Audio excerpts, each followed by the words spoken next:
liga nessa história. Um coração viaja mais de 7.000 quilômetros, atravessa fronteiras, muda de continente. Tô falando de uma história de amor? Não, nada disso, tô falando de um coração, o órgão mesmo, esse que tá batendo aí dentro, esse turo aqui dentro. É que o coração do Dom Pedro I veio pro Brasil para passar uma temporada por aqui. E o coração viajou, a gente se empolgou, quis dar uma passeada também, por isso a gente veio para um outro lugar e o cenário do Segue o Fio tá um pouco diferente. E mudou de apresentadora, porque eu nunca apresentei o Segue o Fio antes. Se você acompanha a gente, já me viu provavelmente no Que Meme é Esse.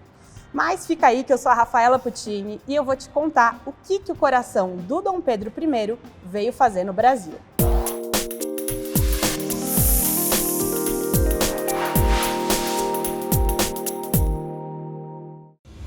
No dia 22 de agosto, por volta das 10 horas da manhã, um avião da FAB aterrissou na base aérea de Brasília.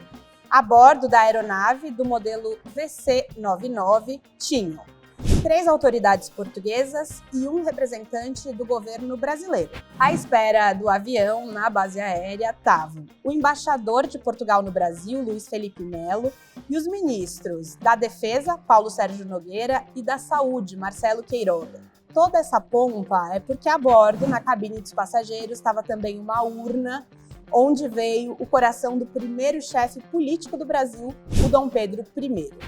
Depois que aterrissou e que foi tirado de dentro do avião, o coração foi levado para o Palácio do Planalto, onde foi recebido pelo presidente Jair Bolsonaro. E aí, você pode estar se perguntando, mas não faz tipo, sei lá, 200 anos que o Dom Pedro I morreu? O que esse coração veio fazer aqui todo esse tempo depois? Sim, de fato, faz muito tempo mesmo que o Dom Pedro I morreu, para ser mais específica, 187 anos. Durante esse período, o coração ficou conservado em formol, dentro de um recipiente de vidro. E ele foi trazido para cá agora para a comemoração dos 200 anos da independência do Brasil. As negociações entre o governo de Portugal e o governo brasileiro demoraram uns 4 meses. Antes do coração vir para cá, ele precisava de 2 autorizações. A primeira delas era dos peritos do IML português, que precisavam dar tipo um ok técnico, assim, sabe? Eles deram. Depois disso, precisava ter uma votação na Câmara de Vereadores da cidade do Porto para eles decidirem se eles aprovavam a viagem ou não. E eles aprovaram por unanimidade. Todos os vereadores falaram que tudo bem, que o coração poderia vir para o Brasil. Agora, se já custa um dinheiro razoável para a gente fazer qualquer viagem na classe econômica, claro que essa viagem internacional teve um custo. Mas a gente não sabe que custo foi esse porque o governo brasileiro não divulgou quanto gastou. E eu conversei sobre isso com a pesquisadora Valdirene Ambiel. Olha só o que ela falou. Ao mesmo tempo que você corta o investimento em pesquisas científicas, você investe uma quantidade, você nem quer falar qual foi o valor dessa quantidade na vinda desse coração. Só que nós temos várias formas para homenagear esse Dom Pedro, que inclusive, como eu já coloquei até, né, foi ele quem reconheceu a profissão de professor aqui no Brasil. Então, essas coisas, creio eu, elas deveriam, né, no momento de bicentenário, sim, elas deveriam ser levadas em consideração, e muito mais do que a vinda do coração de Dom Pedro. Um pouco antes de o órgão vir para cá, foi organizada lá na cidade do Porto uma exposição pública do coração. Foi a primeira, inclusive.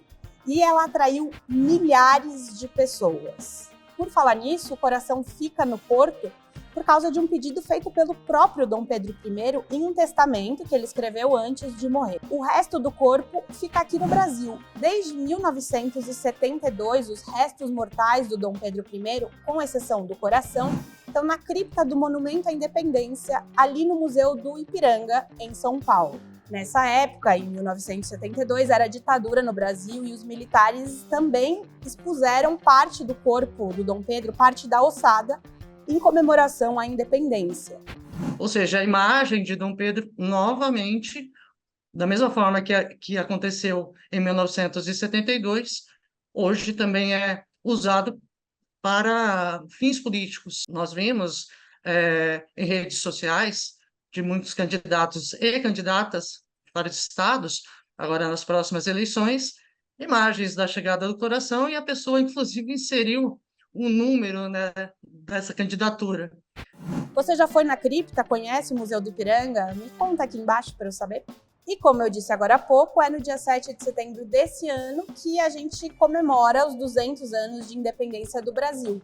Foi no comando do Dom Pedro I que a gente passou a ser um Estado-nação autônomo, ou seja, deixou de ser subordinado a Portugal. O dia 7 de setembro ficou conhecido como o dia em que o Dom Pedro proclamou a independência.